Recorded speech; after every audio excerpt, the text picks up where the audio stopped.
Hello students, welcome back to my channel. I hope आप सब अच्छे होंगे।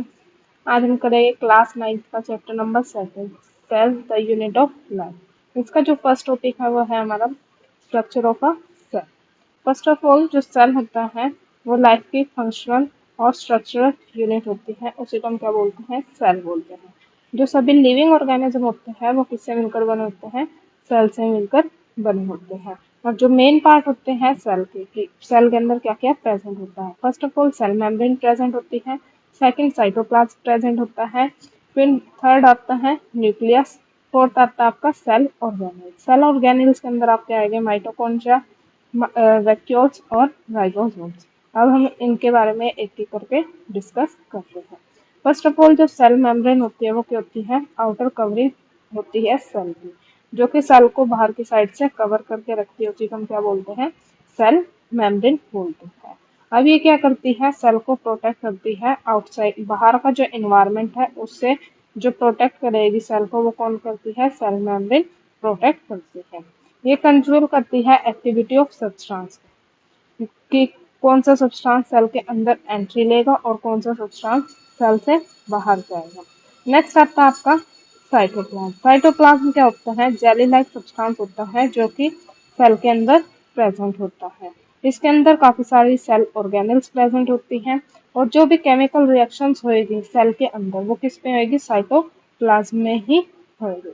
साइटोप्लाज्म ये ना, जो भी फ्लूइड फील्ड होता है ना सेल के अंदर, वो क्या होता है, हमारा सारा साइटोप्लाज्म होता है। इसी के अंदर करते हैं हमारी सारी सेल ऑर्गेनल्स प्रेजेंट होती है, और इसी में ही हमारी क्या होती है, केमिकल रिएक्शंस होती है। ओके। नेक्स्ट आता है आपका न्यूक्लियस। न्यूक्लियस क्या होता है, ये कंट्रोल करता है सेल की एक्टिविटी को, और इसी के अंदर क्या होता है, जेनेटिक मटेरियल प्रेजेंट होता है, और ये सराउंडेड बाय होता है न्यूक्लियर मेम्ब्रेन से। बेसिकली यहाँ पे क्या है, ये हमारा पूरा क्या है, न्यूक्लियस है। न्यूक्लियस के जो बाहर की साइड जो लेयर होगी उसको हम बोलते हैं न्यूक्लियर मेम्ब्रेन। इसके जो सेंट्रल जो पार्ट होता है उसको हम बोलते हैं न्यूक्लियोलस। और यहाँ पे क्या होता है, जो जेनेटिक मटेरियल होता है वो क्रोमेटिन के फॉर्म में प्रेजेंट होता है, जिसको हम डीएनए बोलते हैं। नेक्स्ट आता है आपका सेल ऑर्गेनेल्स। सेल ऑर्गेनेल्स में भी काफी सारी चीजें होती है, जैसे mitochondria, endoplasmic reticulum, Golgi apertures, ribosome. अब जो माइटोकॉन्ड्रिया होता है, बेसिकली यहाँ मैं शॉर्ट्स में बता रही हूँ कि ये चीज होती क्या है, और जब हम एक एक के बारे में डिस्कस करेंगे तो मैं डिटेल में आपको सब कुछ बता दूंगी। जो माइटोकॉन्ड्रिया है ये एनर्जी को प्रोड्यूस करता है। जो भी सेल में एनर्जी चाहिए होती है वो कौन प्रोड्यूस करता है, माइटोकॉन्ड्रिया प्रोड्यूस करता है।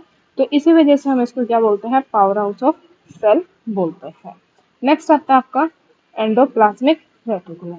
जो एंडोप्लाज्मिक रेटिकुलम होती है, ये क्या होती है, यहाँ पे ये जो ग्रीन एरिया है ये क्या हमारी एंडोप्लाज्मिक रेटिकुलम होती है। अब ये क्या काम करती है, ट्रांसपोर्टेशन में हेल्प करती है। जो भी प्रोटीन सिंथेसिस होएगी, अमीनो एसिड सिंथेसिस होएगी, किसी भी चीज की जो भी सिंथेसिस होएगी, उसका जो ट्रांसपोर्टेशन होएगा वो कौन करेगा, हमारा एंडोप्लाज्मिक रेटिकुलम ही करेगा। नेक्स्ट आता है आपका गोल्गी अपर्चर। गोल्गी अपर्चर क्या करता है, जो सब्सटेंस एंडोप्लाज्मिक रेटिकुलम से बनने के बाद कहाँ जाता है, गोल्गी अपर्चर्स के पास जाता है, जो कि उस सब्सटेंस की पैकेजिंग करती है एंड सीक्रेट सब्सटेंस करती है। नेक्स्ट आता है राइबोसोम। राइबोसोम्स क्या होते हैं, ये प्रोटीन की सिंथेसिस करते हैं। नेक्स्ट आता है लाइसोसोम्स। लाइसोसोम्स का काम क्या होता है, जो भी वेस्ट मटेरियल प्रेजेंट होता है सेल के अंदर उसको डाइजेस्ट करते हैं। मैं आपको एक बार दिखा देती हूँ कि एंडोप्लाज्मिक रेटिकुलम क्या है, गोल्गी अपर्चर्स क्या है।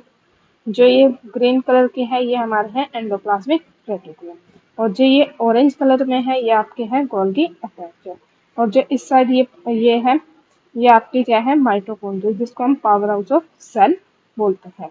नेक्स्ट आता है आपका राइबोसोम्स। अब राइबोसोम्स क्या होते हैं, इन्हीं के ऊपर प्रेजेंट होते हैं। यहाँ पे जो एंडोप्लाज्मिक रेटिकुलम्स होती है, ये प्रोटीन, इसके ऊपर क्या होते हैं, राइबोसोम्स प्रेजेंट होते हैं जो कि प्रोटीन की सिंथेसिस करते हैं। और इस साइड जो ये है, ये क्या होती है, वेक्यूल होते हैं। ये क्या होती है, स्पेस, खाली स्पेस होता है जिसमें जो है फूड मटेरियल स्टोर होगा। ठीक है, और यहाँ पे आपके राइबोसोम शो कर रखे हैं। नेक्स्ट आपका यहाँ पे आता है फिर प्लांट सेल्स और एनिमल सेल्स के बारे में। जो प्लांट सेल्स होते हैं इनके बीच में और जो एनिमल सेल्स होते हैं इनके बीच में जो मेन डिफरेंस होता है वो होता है कि जो प्लांट सेल होते हैं उनके पास होती है cell membrane, sorry cell wall present होती है। अब जो सेल वॉल होती है वो क्या करती है, गिव शेप एंड प्रोटेक्शन। जो भी प्लांट सेल होता है उसको शेप देगी और उसकी प्रोटेक्शन करेगी। लेकिन जो एनिमल सेल होता है इनके पास होती है सेल वॉल प्रेजेंट नहीं होती। और जो प्लांट सेल होता है उसके अंदर क्लोरोप्लास्ट प्रेजेंट होता है। क्लोरोप्लास्ट बेसिकली क्या होता है, इनके अंदर क्या होती है, क्लोरोफिल प्रेजेंट होती है जो कि फोटोसिंथेसिस में हेल्प करती है। ये बेसिकली जो क्लोरोप्लास्ट होता है इनके अंदर कलर्ड पिगमेंट प्रेजेंट होते हैं, जो उसी को हम क्या बोलते हैं, क्लोरोफिल बोलते हैं। और यही मिलकर क्या बनाते हैं, क्लोरोप्लास्ट बनाते हैं। लेकिन जो एनिमल सेल है उनमें कोई भी क्लोरोप्लास्ट प्रेजेंट नहीं होता।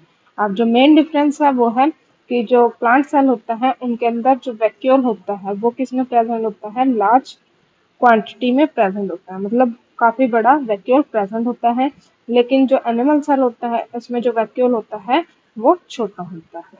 ओके, अब मैं यहाँ से एक क्विक कंपैरिजन बता देती हूँ प्लांट सेल और एनिमल सेल के बारे में। जो प्लांट सेल होता है उसमें जो सेल वॉल होती है वो प्रेजेंट होती है, लेकिन एनिमल सेल में सेल वॉल प्रेजेंट नहीं होती। नेक्स्ट है जो प्लांट सेल होता है उसमें क्लोरोप्लास्ट प्रेजेंट होता है, लेकिन एनिमल सेल में क्लोरोप्लास्ट प्रेजेंट नहीं होता। और वैक्यूल जो होता है प्लांट सेल में काफी बड़ा होता है और एक ही होता है, लेकिन जो एनिमल सेल है उसमें काफी सारे वैक्यूल्स प्रेजेंट होंगे लेकिन छोटे छोटे प्रेजेंट होंगे।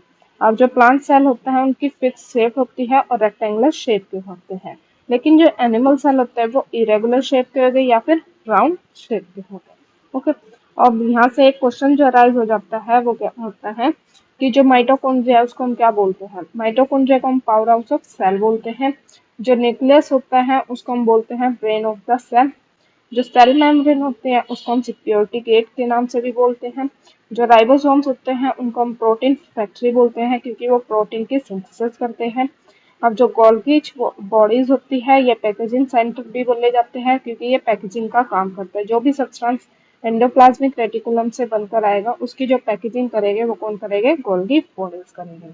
अब जो लाइबोसोम्स होते हैं उनको हम गार्बेज क्लीनर भी बोलते हैं क्योंकि जो यह है सेल के अंदर वेस्ट मटेरियल प्रोड्यूस होता है उसको ये डाइजेस्ट कर सकती है।